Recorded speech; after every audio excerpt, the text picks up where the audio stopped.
नमस्कार दोस्तों, आप सभी का स्वागत है संस्कृत वर्धनम यूट्यूब चैनल में।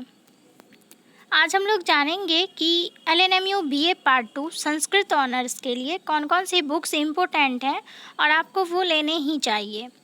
तो इसका सिलेबस अगर आपने डिटेल में नहीं देखा है तो उसको देख लीजिए, लिंक आपको डिस्क्रिप्शन बॉक्स में मिल जाएगा और साथ ही प्रीवियस ईयर पेपर भी आपको वहीं पे मिल जाएगा।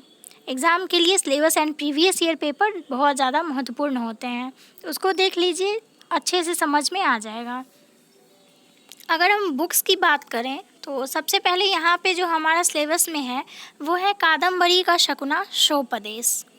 अब यहाँ से 30 मार्क्स के प्रश्न पूछे जाते हैं। तो सबसे पहले तो ये कि मेरे जो भी वीडियोज़ आते हैं उसको आप फॉलो करते रहिए। अगर आपने इसका अच्छे से नोट्स बना लिया शुरू से तो निश्चित रूप से आप अपने एग्ज़ाम में अच्छा करके आएंगे। ठीक है, तो वीडियोस को मिस मत कीजिए। हर एक वीडियो को आप उसके जो भी कंटेंट हो उसको नोट्स बनाइए अच्छे, एक शुरू से एक कॉपी पे अपना एक नोट्स बनाइए। ठीक है, और उसको अच्छे से पढ़िए, रीड करिए, याद करिए। ठीक है, बार बार रिवीजन करिए, तो वहाँ से भी आपका एक अच्छे से क्लियर हो सकता है और आप अच्छा मार्क्स ला सकते हैं।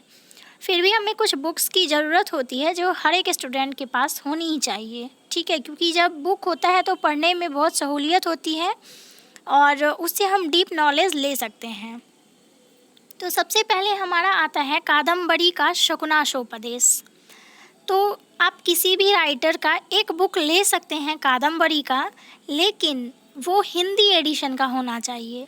ठीक है, एक संस्कृत में एक बुक आती है जो संस्कृत टीका होता है और एक बुक ऐसी आती है जिसमें हिंदी टीका होता है। तो हमें आपको हिंदी टीका लेनी है, क्योंकि जो हमारा एग्ज़ाम है, सेकेंड ईयर का जो एग्ज़ाम होगा उसमें मोस्टली जो है हिंदी में ही क्वेश्चन पूछे जाते हैं और सिर्फ 2-3 क्वेश्चन होते हैं जिनका आंसर हमें संस्कृत में देना होता है।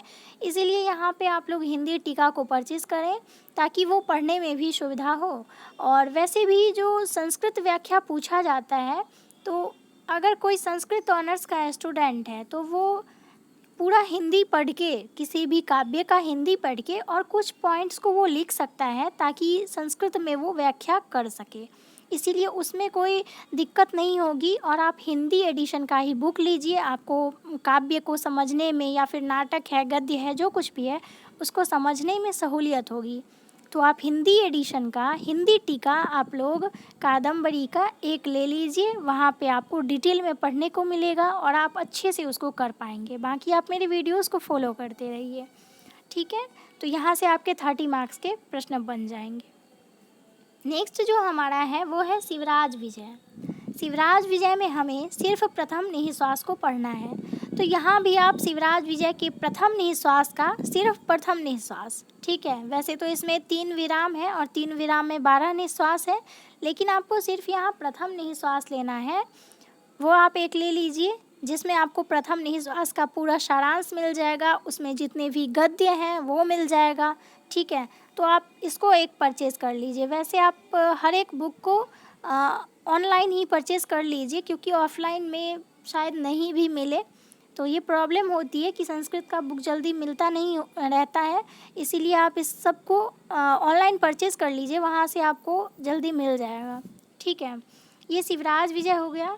फिर भारतीय दर्शन का सामान्य परिचय, इसके लिए जो है हमें बलदेव उपाध्याय यहाँ पे दिया हुआ भी है। दर्शन के लिए सहायक ग्रंथ जो है वो है बलदेव उपाध्याय का, और सही में ये पुस्तक बहुत ही अच्छी है। ठीक है, क्योंकि इसमें बहुत ज़्यादा विस्तार से दिया गया है और साथ ही पूरे दर्शन को, पूरे 9 दर्शन को बहुत अच्छे तरीके से समझाया गया है। तो इसमें दर्शन के लिए जो है ये एक ही बुक अच्छी मिलती है, बहुत ज़्यादा अच्छी है ये। तो इस बुक को आप परचेज़ कर लीजिए ऑनलाइन, बहुत अच्छी बुक है, यहाँ से आप पूरा डिटेल में पढ़ सकते हैं। और यहाँ पे जो है 40 मार्क्स का प्रश्न पूछा जाता है यहाँ से, तो सबसे ज़्यादा प्रश्न यहीं से पूछा जाता है, इसलिए भी आपके लिए ज़्यादा महत्वपूर्ण है। ठीक है, तो इन तीनों को आप समझ गए। एक आपको कादम्बरी की पुस्तक लेनी है, एक शिवराज विजय प्रथम निःश्वास की, और फिर आपको भारतीय दर्शन का सामान्य परिचय के लिए एक भारतीय दर्शन की पुस्तक को लेनी है। चलिए, अब नेक्स्ट जो हमारा है अभिज्ञान शाकुंतलम। अभिज्ञान शाकुंतलम चतुर्थ अंक पर्यंत, मतलब यहाँ पे चतुर्थ अंक तक आपको पढ़ना है। तो यहाँ जो भी मतलब इसमें 7 अंक हैं, तो यहाँ पे आपको पूरी पुस्तक मिल जाएगी, यानी कि 7 अंक तक के लिए आपको पुस्तक मिल जाएगी कोई भी। तो आप ऑनलाइन इसको भी परचेज़ कर लीजिए, ठीक है। यहाँ पे सिर्फ चतुर्थ अंक तक तो नहीं मिलेगा, पूरा आपको 7 अंक का एक जगह पुस्तक आता है, वो आप ले लीजिए। और 7 अंक आपको पढ़ना ही होगा थोड़ा बहुत, क्योंकि यहाँ चतुर्थ अंक तक तो है, लेकिन थोड़ा बहुत परिचय हमें 7 अंक तक पढ़ना होता है, ठीक है, ताकि एग्ज़ाम में और अच्छा से लिख सके। तो इसको आप ले लीजिए। ये हो गया आपका अभिज्ञान शाकुंतलम। उसके बाद जो है हमारा नेक्स्ट है वो है लघु सिद्धांत कौमुदी। तो लघु सिद्धांत कौमुदी के लिए कोई भी पुस्तक लेने की ज़रूरत नहीं है।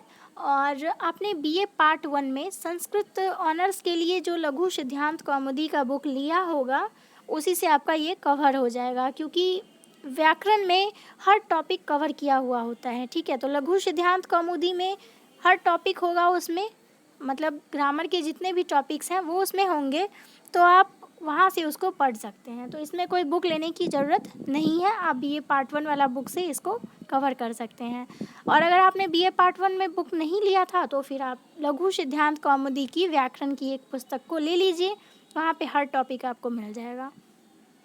और एक सामान्य ग्रामर की पुस्तक आती है, वो आप साथ में हमेशा रखिए, ठीक है। वहाँ आप हमेशा भले आपके सिलेबस में ना हो, फिर भी आप उसको डेली पढ़िए। एक सामान्य ग्रामर की पुस्तक कोई भी संस्कृत की, वो ले लीजिए, आपको बहुत काम आएगा आगे भी और अभी भी, ठीक है। तो ये हो गया आपका, इतना ही बुक है जो ज़्यादा इम्पोर्टेंट है। और अगर आप इसको लेने में सक्षम नहीं हैं, तो आप मेरे वीडियोस को जो डेली आए उसको डेली फॉलो करिए और साथ में उसका नोट्स बनाइए, एग्ज़ाम में आप ज़रूर अच्छा करेंगे, ठीक है। तो यही था आज का ये बुक का वीडियो। बाकी आपको कैसे पढ़ना है ये समझिए। तो देखिए, कोई भी एक टॉपिक को स्टार्ट करना है, जैसे यहाँ पे जो है 5 टॉपिक हो गए हमारे, ठीक है, ऊपर 3 और यहाँ पे आप 2, 5 टॉपिक हो गए।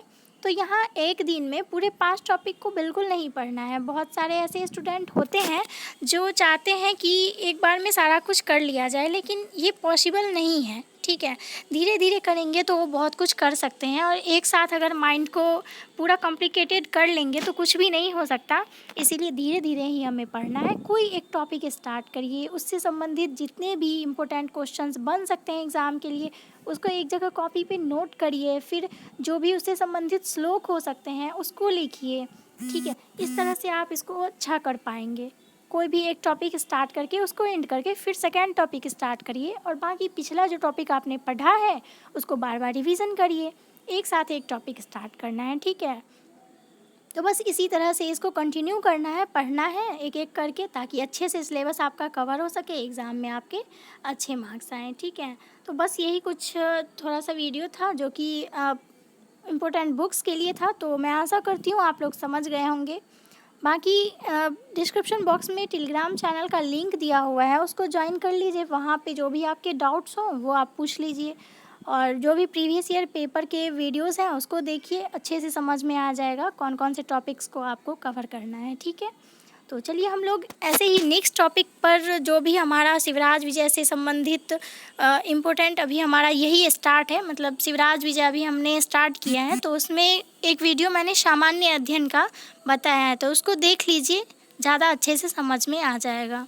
और फिर आगे हम लोग इसी टॉपिक से संबंधित कुछ दिन पढ़ेंगे, फिर इसको एंड करने के बाद नेक्स्ट टॉपिक पर चलेंगे, ठीक है। आप लोग इसका अच्छे से नोट्स बनाइए ताकि रिवीजन करने में कोई दिक्कत ना हो, ठीक है।